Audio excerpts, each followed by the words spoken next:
The Great Basin unalivings is the name given to a series of unalivings of at least 9 women committed between 1983 and 1997 across the states of Wyoming, Utah, Nevada, and Idaho.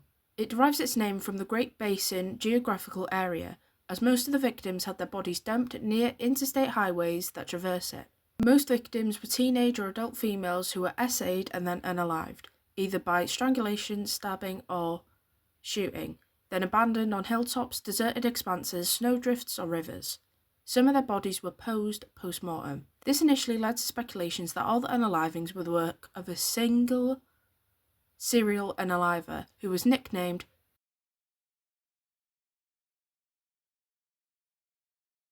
This has since been abandoned, as over the years it's been established that the multiple unrelated serial unalivers operated in that area and that a majority of the unalivings were committed by different people. Of the 9 unalivings linked to the Great Basin unalivings, nearly half of the cases, Lisa Kimmel, married couple Patricia Walsh and Douglas Scott Sikowski, Barbara K. Williams and Jane Doe Bitter Creek Betty, were solved with the convictions of the unalivers. The remainder are unsolved and may be the work of one or more unalivers. The initial list of victims included the following 9 victims. According to investigators, 23-year-old Janelle Johnson was the first victim. On the 17th of February 1983, Johnson was hitchhiking from Denver, Colorado to Riverton, Wyoming. She was last seen at a truck stop near Sinclair, Wyoming at approximately 9 p.m. She was then found and unalived in Vermont County, Wyoming on the 1st of March 1983. After unaliving her, her unaliver buried her corpse in a shallow grave, but storm drains soon partially eroded the gravesite. While examining her body, forensic scientists found traces of seminal fluid believed to belong to the perpetrator, as well as bite marks on her shoulders, which left an impression. Her unaliver is still unidentified, as the samples of her unaliver's bodily fluids became unusable for testing after the refrigerator in which they were stored broke down. The second victim was 18-year-old Lisa Marie Kimmel, who went missing on the 25th of March 1988 while traveling from Denver, Colorado to Billings, Montana. She was driving a black 1988 Honda CRX with Montana license plates and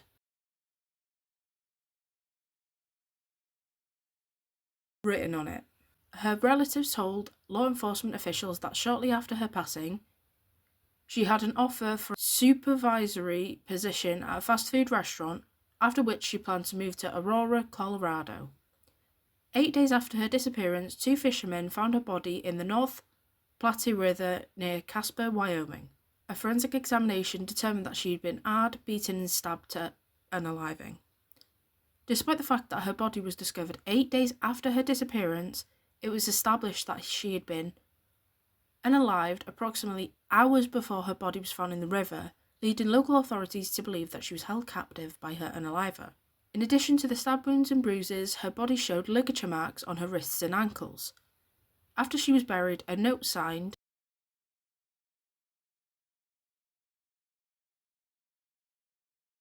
was found on her grave. Dale Wayne Eaton was convicted of her unaliving in 2004. Vicki Lynn Perkins, 19, went missing in March 1989. She was last seen in Portland, Oregon.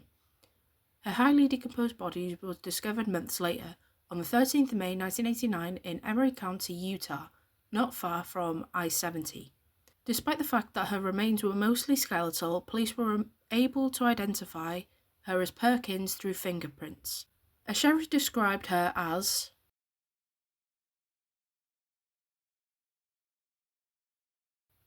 who was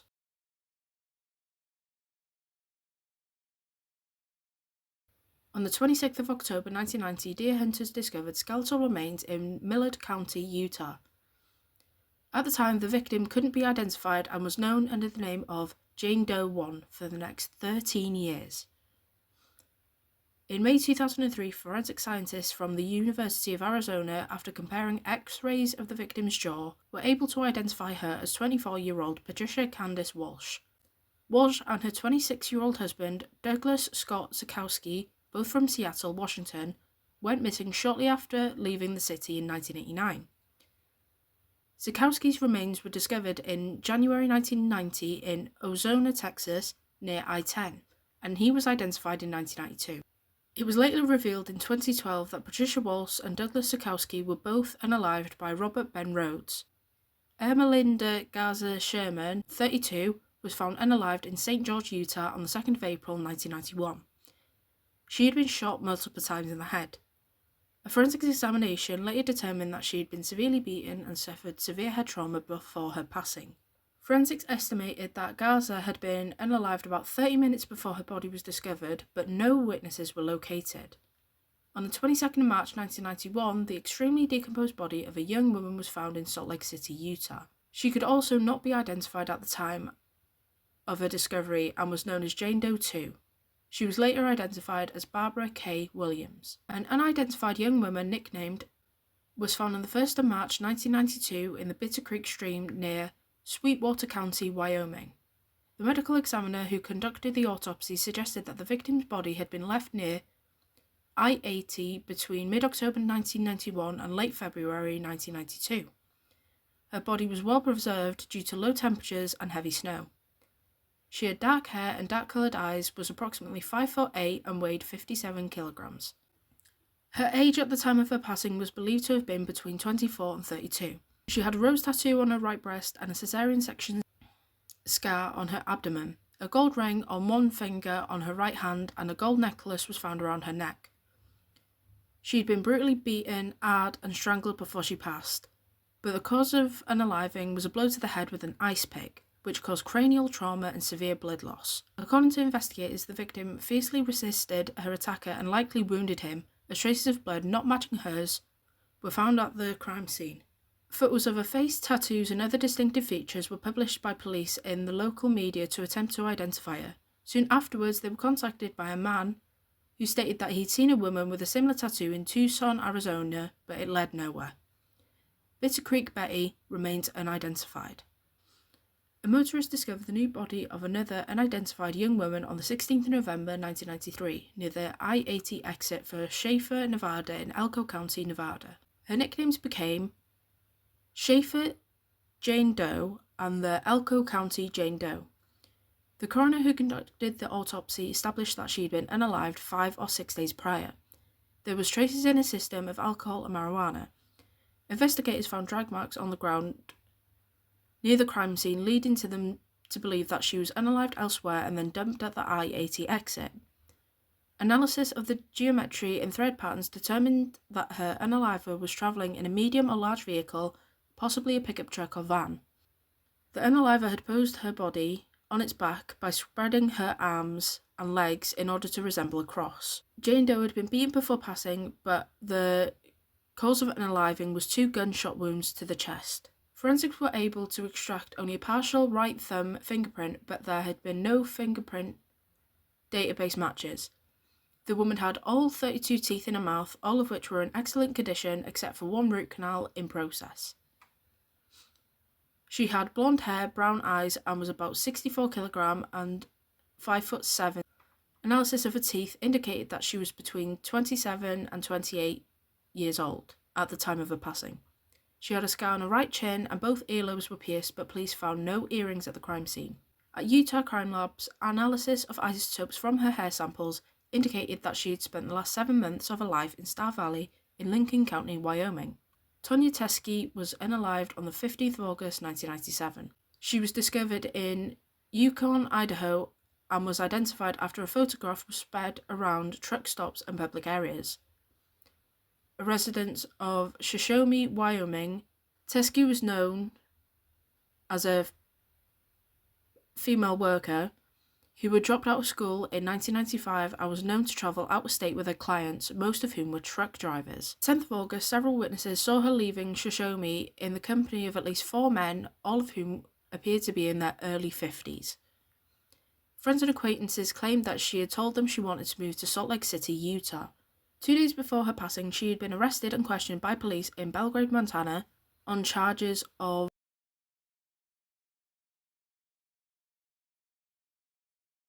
but she was released due to the lack of evidence. At the time, she was also sought by authorities in Utah County, Utah, for forgery.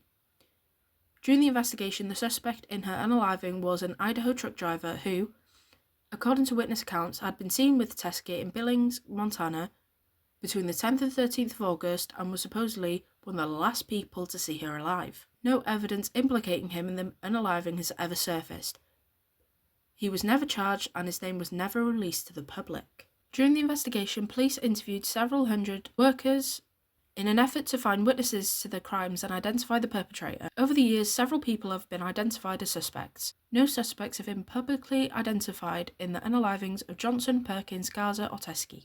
In early 1992, 28-year-old Scott William Cox, a resident of Portland, Oregon, became a suspect. In late 1991, he was arrested on charges of unaliving 2 workers in Portland in 1990 and 1991. As a truck driver from the mid-80s until his arrest, he had visited many states across the country and was seen in places where girls and women were unalived. He was suspected of committing 20 total unalivings, with investigators believing that he was responsible for unaliving Perkins, herself a resident of Portland. After being charged with the unalivings of 2 workers, the task force gathered information about his whereabouts over the previous few years through drivers' timesheets, payment information from his credit cards, and the owners of motels he stayed at, but no evidence implicated him in any of the Great Basin unalivings. In 1995, serial killer Keith Hunter Jesperson became a prime suspect. Since 1990, he had killed at least 8 girls and women across 5 states, including some of the states in which the Great Basin murder victims had been found. He was investigated for any possible involvement, but was soon ruled out. In 1999, Jane Doe 2 was identified as Barbara K. Williams, and her husband, Howell Williams, immediately became a suspect in her murder. He had numerous convictions from his home state in Florida, and in the late 1990s he was returned there for parole violations. In April 1999, he was extradited from Florida to Utah, where he was tried and convicted of his wife's murder.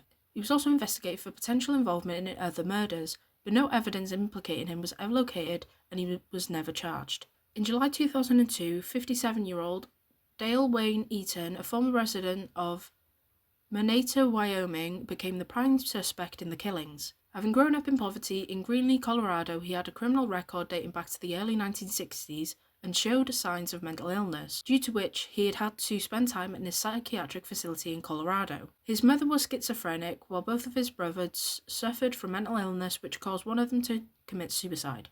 His father also physically abused him and other members of his family. In 1997, Eaton assaulted a married couple and their 5-month-old baby near Rock Springs, but the victims fiercely resisted during the attack and beat him up. At the subsequent trial, the prosecutors failed to prove his guilt with certainty, resulting in Eaton receiving a minor prison sentence. After receiving parole the following year, he was free for only a couple of months before he returned to prison for weapons offences. He served his sentence at a federal prison in Colorado, where on the 3rd of September 2001, he killed a fellow inmate named Kyle Palmer. He was convicted of manslaughter in this case and given additional years to his initial sentence. During this time, a blood sample was taken from Eaton, and in July 2002, DNA testing determined that the genotypic profile matched the traces of seminal fluid found on the body of Lisa Kimmelly. On the 29th of July, during an inspection of his property in Manetta, Kimmel's car was found buried in the ground at a depth of 2 meters, which heavily strengthened suspicious against him. He was also charged with her murder in February 2003.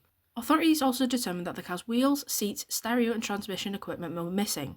And when questioned, Eaton's son said that around mid-1988, he helped his father install the stereo and seats in his pickup truck and helped remelt 4 wheels, which were later sold for scrap metal. The trial began on the 9th of March 2004 and lasted only 9 days. Eaton pleaded not guilty to some of the charges, but under the pressure of the mounting evidence, he was forced to admit that he knew Kimmel. According to his version, she had attempted to rob his property, and when he caught her in the act, he offered to have sex with her in exchange for not telling the police. After this, she supposedly left her car behind, which he dismantled and then buried. This version was rebuked by investigators who claimed that Eaton had accidentally come across her car on a deserted highway in Wyoming, then climbed into it during a traffic stop and forced her to drive to his property at gunpoint.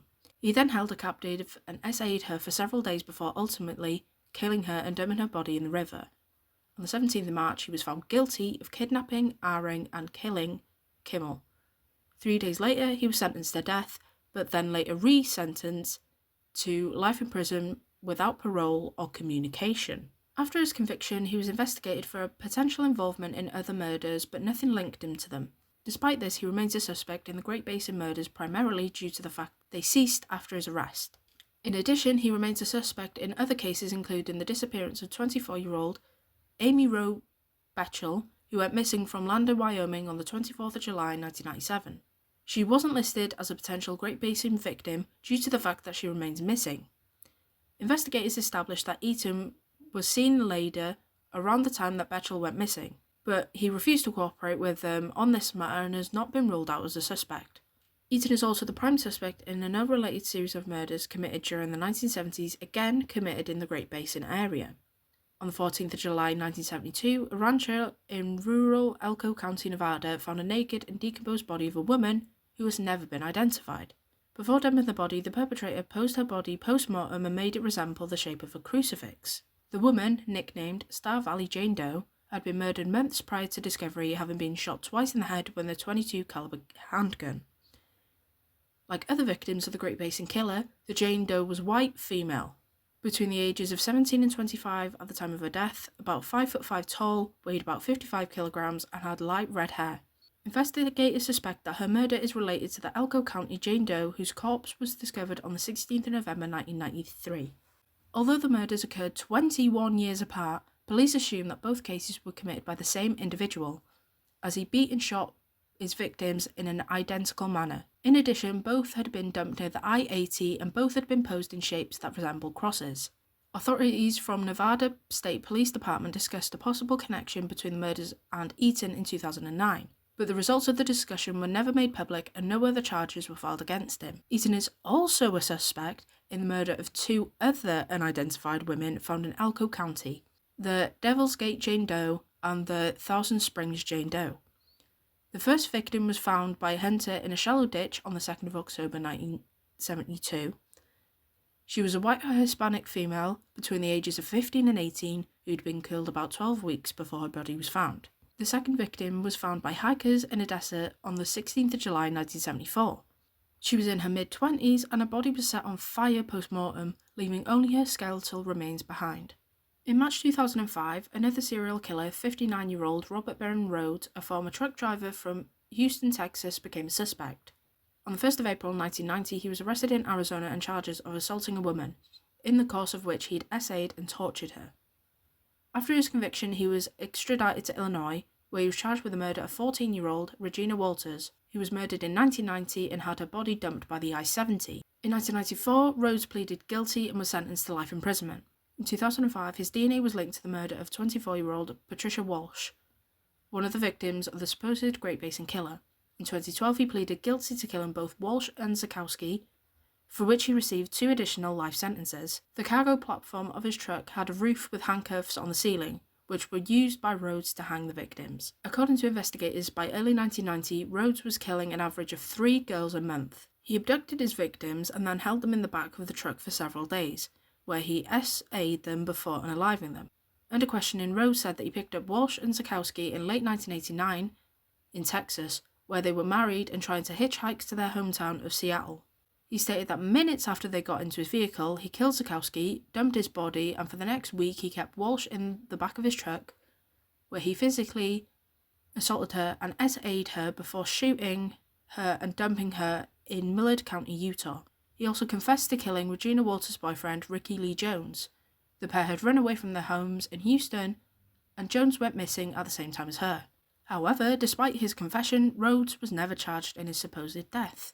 In 2014, using DNA forensic analysis, investigators extracted DNA from traces of seminal fluid traces left by the man who had killed Bitter Creek Betty.